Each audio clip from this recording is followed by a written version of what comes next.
Hello guys, स्वागत है आप सभी का आपके अपने यूट्यूब चैनल एग्जाम्स डेयर में। और आज हम स्टार्ट करने जा रहे हैं बी फार्म थर्ड सेमेस्टर का फार्मास्यूटिकल माइक्रोबायोलॉजी का यूनिट 2 का chapter number 1 identification of bacteria and chapter number 2 sterilisation. ये दोनों चैप्टर हमने प्रीवियस लेक्चर्स में कंप्लीट कर लिए थे। जिन भी स्टूडेंट ने वो लेक्चर्स अटेंड नहीं करे हैं वो हमारी प्लेलिस्ट में जाके वहाँ से ईजिली लेक्चर्स को अटेंड कर सकते हैं। तो चलिए आइए बात करते हैं इस लेक्चर में। इस लेक्चर में हम स्टार्ट करेंगे chapter number 3 evaluation of the efficiency of sterilisation methods. तो चलिए आइए स्टार्ट करते हैं। अब नेक्स्ट बात आती है हमारी इवैल्यूएशन की कि आखिरकार इवैल्यूएशन होता क्या है, उसको हम क्यों करते हैं। तो सबसे पहले आप इसको इस तरीके से समझिए कि इवैल्यूएशन कुछ इस तरीके से होता है कि जैसे आप स्टूडेंट्स पूरी साल आप पढ़ते हैं, स्टडी करते हैं, तो आपका इवैल्यूएशन किस तरीके से होता है कि आपका जो है एग्जाम्स में अगर अच्छे मार्क्स आएंगे तो आपने मतलब स्टडी करी है, तो इस तरीके से आपका इवैल्यूएशन होता है। और जिसने मतलब जिसके अच्छे मार्क्स नहीं आए हैं मतलब उसने ढंग से प्रॉपर स्टडी नहीं करी है, तो वो इस तरीके से स्टूडेंट्स का इवैल्यूएशन होता है। सेम उसी तरीके से हम जो है स्टेरिलाइजेशन प्रोसेस का इवैल्यूएशन करते हैं कि हम चेक करते हैं कि हमारी स्टेरिलाइजेशन प्रोसेस जो है हमने करी है किसी इंस्ट्रूमेंट की।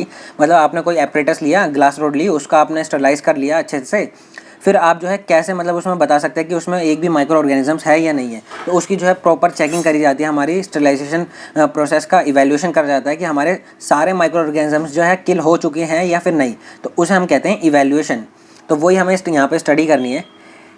To check ability of sterilization process for killing bacteria and finally ensure that all microorganisms are killed। तो वही हम चेक करते हैं कि हमारी कोई भी स्टेरिलाइजेशन प्रोसेस है उसको हम जो है बैक्टीरिया को किल करवा रहे हैं और फिर हम उसको चेक करेंगे कि सभी हमारे माइक्रो ऑर्गेनिज्म जो है वो हमारे अच्छे से किल हो चुके हैं या नहीं।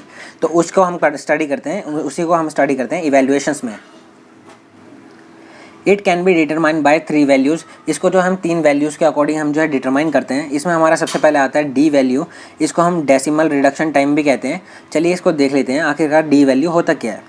डी वैल्यू को अगर आप हिंदी में समझेंगे तो इसका मतलब होता है कि आपके कितने मिनट में जो है आपके 90% बैक्टीरिया जो है वो किल हो चुके हैं, उसको हम कहते हैं D value.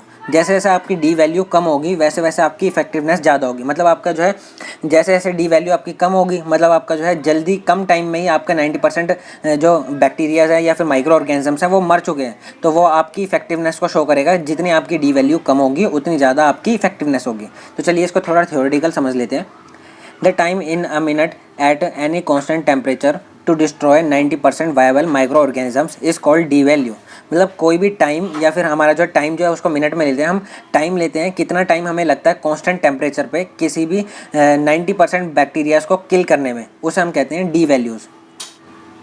If the value of D decreases, then efficiency of sterilization very effective because D value is time required for destroying microorganisms। Basically यहाँ पे क्या कह रहा है कि हमारा D वैल्यू जो है जैसे जैसे D वैल्यू डिक्रीज होगी वैसे वैसे आपकी इफेक्टिवनेस जो होती है स्टेरिलाइजेशन की वो इंक्रीज होगी, क्योंकि यहाँ पे D वैल्यू जो है वो हमारा शो करता है कि कितने टाइम रिक्वायर है आपके माइक्रो ऑर्गेनिजम्स को किल करने में। मतलब आपके कितने टाइम में आपके 90% माइक्रो ऑर्गेनिजम्स किल हो जाते हैं, उसे हम कहते हैं D वैल्यू। अब जितने कम टाइम में आपके 90% माइक्रो ऑर्गेनिजम्स किल हो रहे हैं तो उसकी ज़्यादा ही इफेक्टिवनेस है। इस तरीके से आपको जो है डी वैल्यू शो होती है।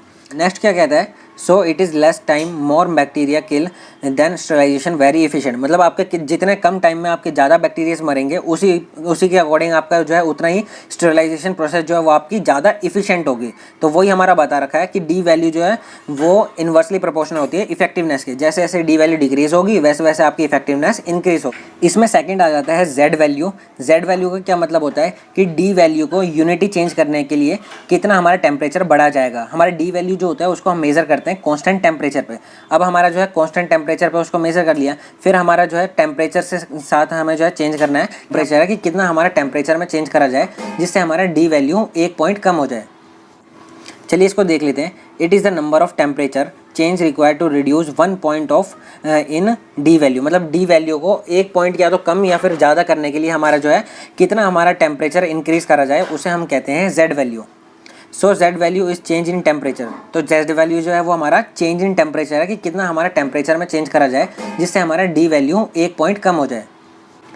On increasing temperature more bacteria will kill and D value decreases. हमारा जैसे जैसे टेम्परेचर बढ़ाते रहेंगे वैसे वैसे हमारा जो ज़्यादा बैक्टीरिया जो है वो किल होना स्टार्ट हो जाएंगे, क्योंकि हमारा जैसे जैसे टेम्परेचर बढ़ाएंगे वैसे वैसे आपका जो स्टेरिलाइजेशन प्रोसेस है वो अच्छी होती जाएगी। मतलब स्टेरिलाइजेशन पे जो है हमारा क्या होता है कि हमारा जैसे जैसे टेम्परेचर बढ़ाते हैं उतना ही हमारा कम टाइम में हमारी स्टेरिलाइजेशन प्रोसेस हो जाती है। तो वही हमारा यहाँ बता रखा है कि जैसे जैसे हम चेंज करेंगे टेम्परेचर में और जैसे जैसे हम टेम्परेचर को बढ़ाएंगे वैसे वैसे हमारा बैक्टीरिया जो है वो हमारे जल्दी किल हो हो जाएंगे, और जैसे जैसे हमारा बैक्टीरिया जल्दी किल हो जाएंगे वैसे वैसे हमारा डी वैल्यू जो है वो हमारी डिक्रीज़ हो जाएगी, और जब हमारी डी वैल्यू डिक्रीज़ होगी तो हमारा जेड वैल्यू जो है वो हमारे इंक्रीज़ हो जाएगी। तो इस तरीके से ये सब जो है एक दूसरे से रिलेटेड है।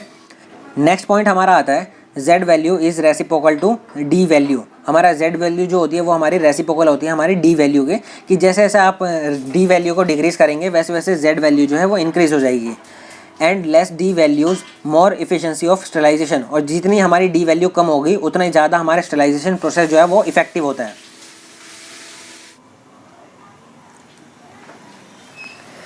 अब थर्ड हमारा आ जाता है एफ वैल्यूज़। चलिए एफ वैल्यूज़ को समझ लेते हैं। अगर एफ वैल्यूज़ को हम नॉर्मल लैंग्वेज में देखेंगे तो एफ वैल्यूज़ का मतलब होता है कि कितने टाइम में आपके सभी बैक्टीरियल स्पोर्स जो है वो किल हो जाते हैं, उसे हम रिप्रेजेंट करते हैं एफ वैल्यूज़ से।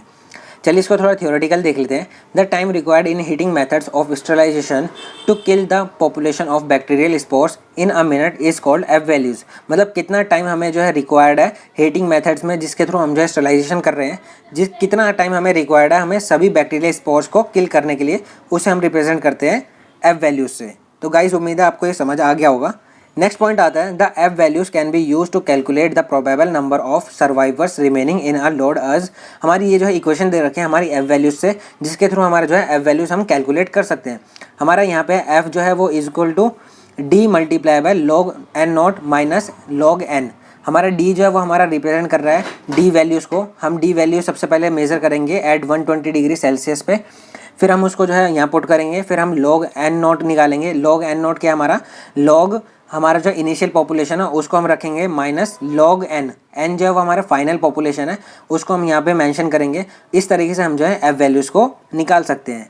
तो गाइस उम्मीद है आपको ये बहुत अच्छे से समझ आ गया होगा। इसमें बेसिकली हम जो है 3 वैल्यूज से डिटरमाइन करते हैं। फर्स्ट हमारा आता है डी वैल्यू, सेकंड आता है हमारा जेड वैल्यू, और थर्ड आता है हमारा एफ वैल्यूज़। तो गाइज इसी के साथ हमारा आज का लेक्चर हो जाता है कंप्लीट, और इस लेक्चर में हमने चैप्टर नंबर 3 को कंप्लीट कर लिया था, जिसमें हमने स्टडी करी थी evaluation of the efficiency of sterilisation methods. इसमें हमने स्टडी करी थी कि कैसे हम स्टरलाइजेशन मेथड्स को इवैल्यूएट कर सकते हैं, और इसमें हमने देखा था डी वैल्यूज़ को, एफ वैल्यूज़ को और हमारा जेड वैल्यूज़ को। हमने 3 वैल्यूज़ के बारे में इसमें स्टडी करी थी। तो गाइज उम्मीद है आपको ये बहुत अच्छे से समझ आ गया होगा। अगर आपको अभी भी इसमें कोई डाउट है तो आप ईजिली हमसे कमेंट सेक्शन में कमेंट करके पूछ सकते हैं। और जिन भी फ्रेंड्स को pharmacy related notes, practical files या प्रीवियस ईयर सॉल्व पेपर चाहिए वो हमारे टेलीग्राम चैनल से आके फ्री ऑफ कॉस्ट डाउनलोड कर सकते हैं। लिंक आपको डिस्क्रिप्शन में मिल जाएगा।